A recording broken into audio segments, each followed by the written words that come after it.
Direction à présent le centre hospitalier Princesse Grace de Monaco où un nouveau robot chirurgical a été acquis. Toujours à la pointe de la technologie, le CHPG utilise depuis le mois de septembre un robot chirurgical Da Vinci. Cette avancée technologique est utilisée pour la chirurgie urologique, viscérale, mais aussi gynécologique. Il illustre l'une des missions du CHPG concernant notre santé d'aujourd'hui et celle de demain, à savoir mettre au service du patient les toutes nouvelles technologies pour une prise en charge optimale.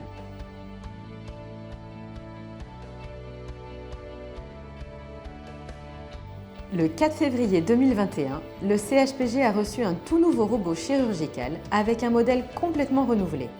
Un deuxième exemplaire de ce Da Vinci X sera réceptionné sous peu, portant à 2 le parc robotique au CHPG, afin d'accroître cette activité en plein essor. On a la chance de bénéficier donc d'un plateau technique moderne qui nous permet de faire tout type de chirurgie, en particulier carcinologique et en particulier par voie robotique. L'arrivée du robot, je l'ai accueilli au départ avec un peu de curiosité. Alors dans nos pratiques, le robot a changé pas mal de choses, dans ce sens qu'il a amélioré nos pratiques dans la façon d'opérer. En novembre 2022, le CHPG fait encore un pas en avant en faisant l'acquisition cette fois du module Da Vinci XI.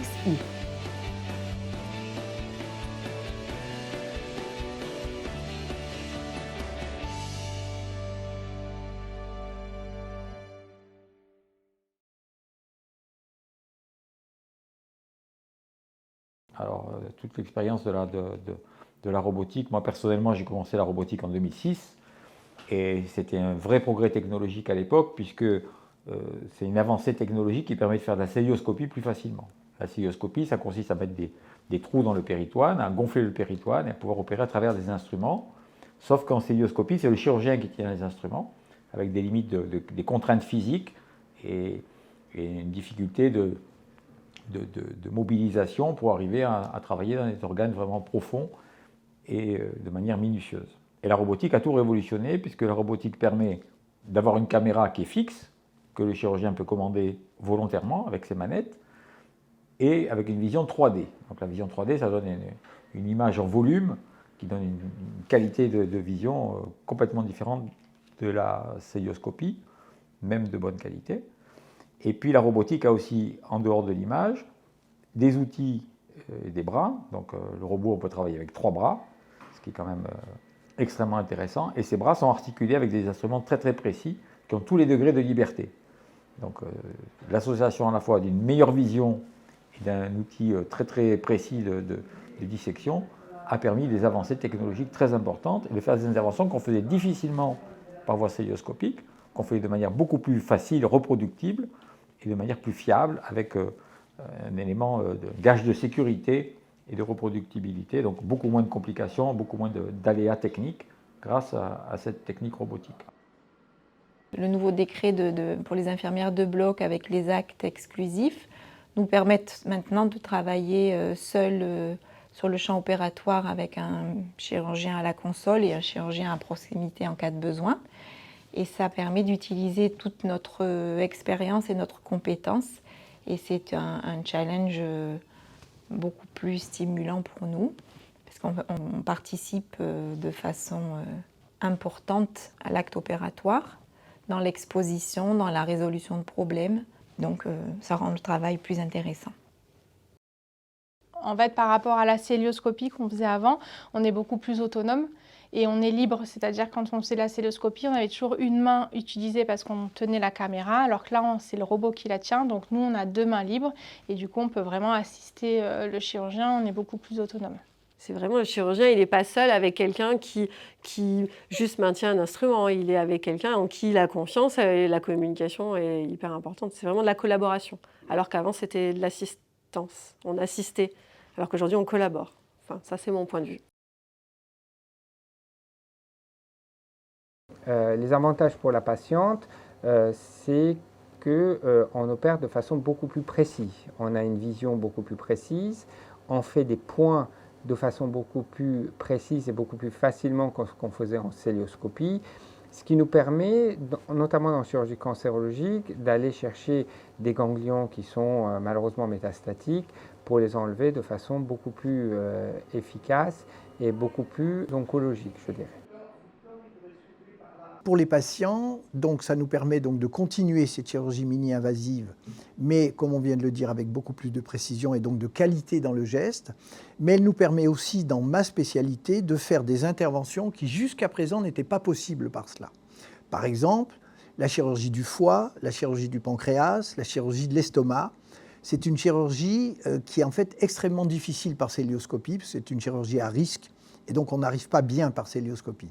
Grâce au robot, on arrive à faire cette chirurgie avec beaucoup de précision. Donc en fait, on peut faire de la chirurgie minimale invasive pour des pathologies lourdes, comme par exemple un cancer du pancréas ou un cancer du foie. Donc c'est une grande avancée pour les patients.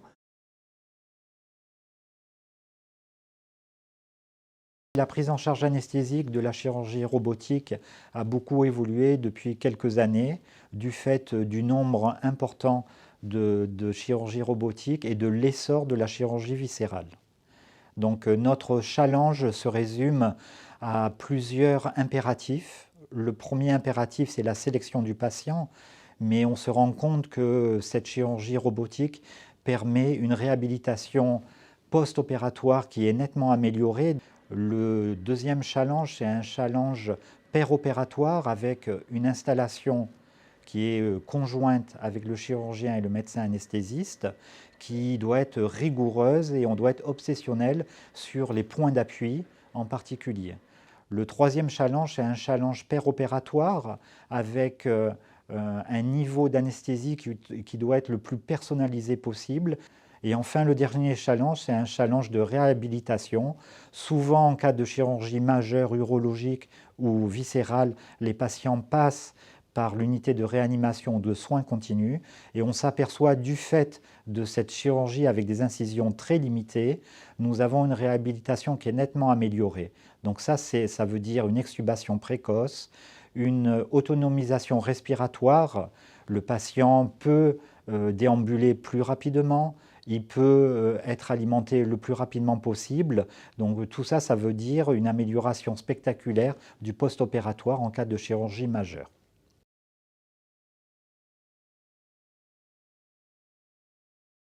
Donc je pense que dans le futur, les chirurgiens dans 15 ans opéreront tous tout au robot, c'est sûr. Et alors si on veut aller encore un peu plus loin dans le futur, beaucoup de laboratoires aujourd'hui sont en train de travailler sur le couplage de l'intelligence artificielle et du robot. C'est-à-dire qu'aujourd'hui, le robot, il est entièrement manipulé par le chirurgien, il ne fait pas le moindre geste sans que le chirurgien l'ait décidé.